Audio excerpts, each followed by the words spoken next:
सम्मानित बुजुर्गों, माताओं, बहनों, नौजवान साथियों और इस कृषि प्रधान देश के उज्जवल भविष्य के बच्चों, काफी लंबे समय के बाद मुझे आपके बीच में आने का अवसर मिला है।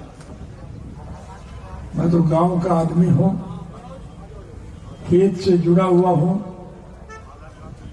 लोगों के दुख सुख, मुसीबत और दर्द में हर वक्त भटकता रहता हूं। लेकिन बदकिस्मती हमारी ये रही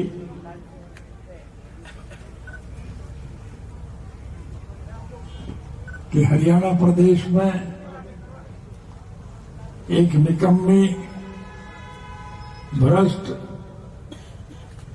और लुटेरी सरकार का दांव लग गया। मैं आपका ज्यादा वक्त नहीं लूंगा। मुझे दुनिया के 158 मुल्कों में जाने का अवसर मिला है। सैर सपाटे के लिए नहीं, बल्कि हर मुल्क के राजनीतिक, आर्थिक और सामाजिक हालात की जानकारी हासिल करने के लिए मैं उन मुल्कों में गया था। विश्व के हर मुल्क में जाकर के मुझे ये देख करके बहुत प्रसन्नता हुई कि समूचे विश्व के स्तर पर हमारा देश एक ऐसा अनूठा देश है। इस देश में सभी धर्म और मजहब के मानने वाले लोग, हर जाति बिरादरी के लोग,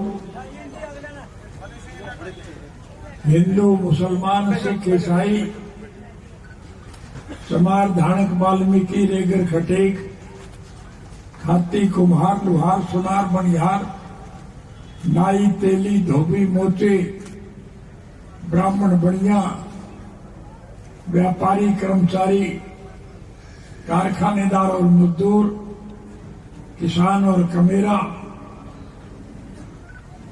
सभी लोग आपसी प्रेम, प्यार और भाईचारे से मिलजुल करके रहते हैं।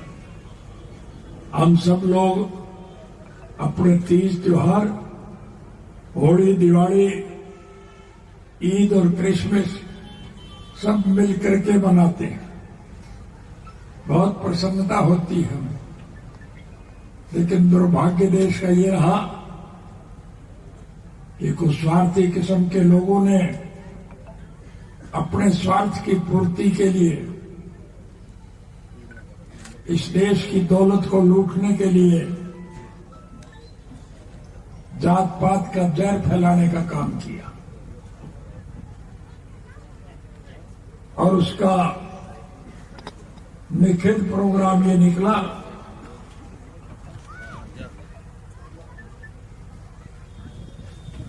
कि लोगों में फूट डाल करके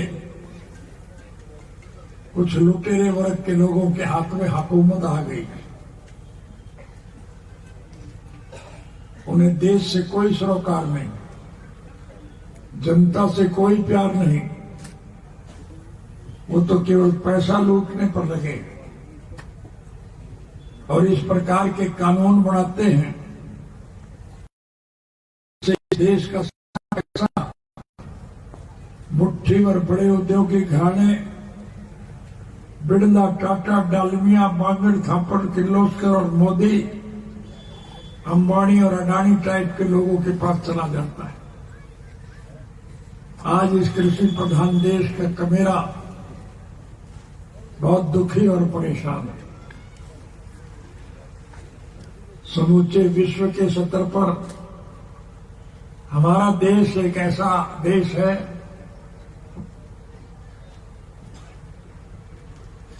जहां देश की संपदा और समृद्धि केवल खेती करने वाले लोगों के हाथ में है।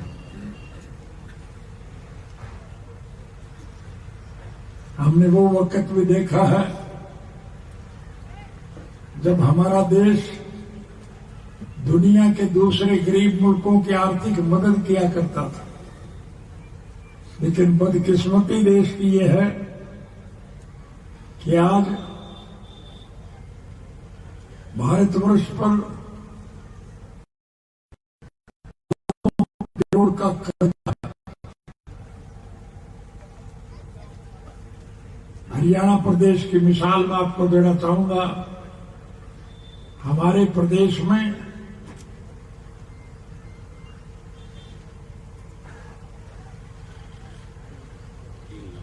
सात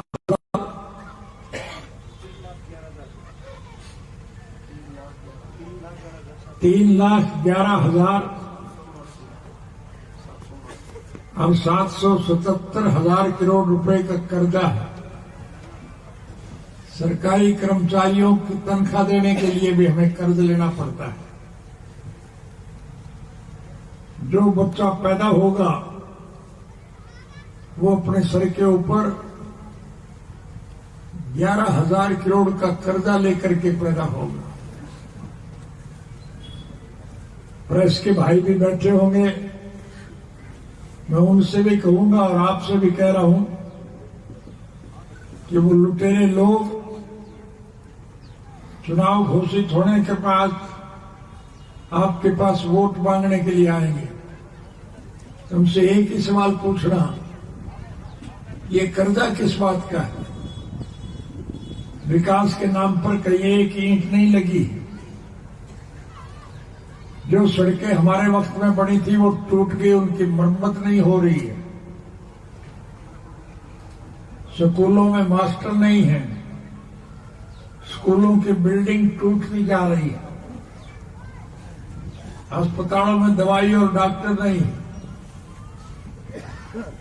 स्वर्गीय चौधरी देवीलाल जी ने बूढ़े बुजुर्गों की सम्मानित पेंशन जो मुकर की थी, इस नालायक सरकार ने वो पेंशन काट दी पैसा लूटने के लिए। मैं गर्मी सर्दी बारिश और झकड़ की परवाह किए बिना भूखे प्यासे दिल्ली की चारों तरफ सड़कों पर डेरा जमाए बैठे, और उनकी मांग केवल एक ही है कि केंद्र की सरकार ने जो किसान विरोधी काले कानून बनाए हैं उन कानूनों को समाप्त किया जाए। प्रधानमंत्री इस बात पर बजट थे कि बने हुए कानून कभी वापस नहीं हो सकते, लेकिन बधाई के पात्र हैं वो बहादुर लोग जिन्होंने दृढ़ संकल्प के साथ एक निर्णय लिया कि हम मर जाएंगे, लेकिन जब तक ये काले कानून वापस नहीं होंगे हम धरने से नहीं हटेंगे। उनके इस दृढ़ निश्चय का सुखद परिणाम ये निकला कि झक मार करके प्रधानमंत्री को झुकना पड़ा और वो गलत बने हुए कानून वापस लेने का निर्णय लिया।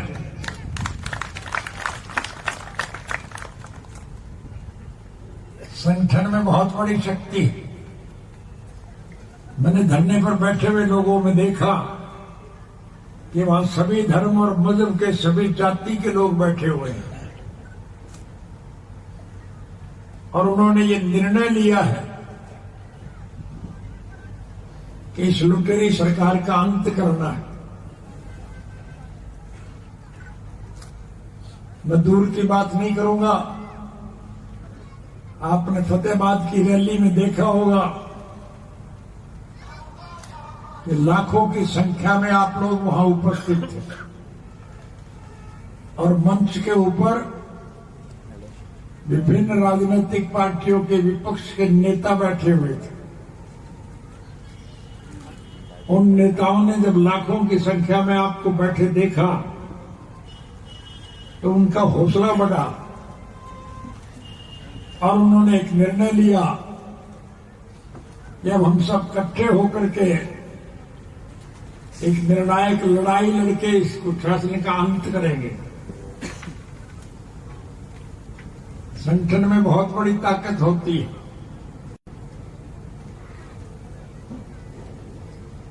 इस देश में परिवर्तन आएगा,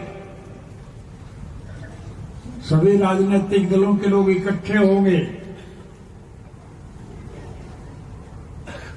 और संघर्ष के बलबूते पर इस सरकार का अंत करने में अहम भूमिका निभाएंगे।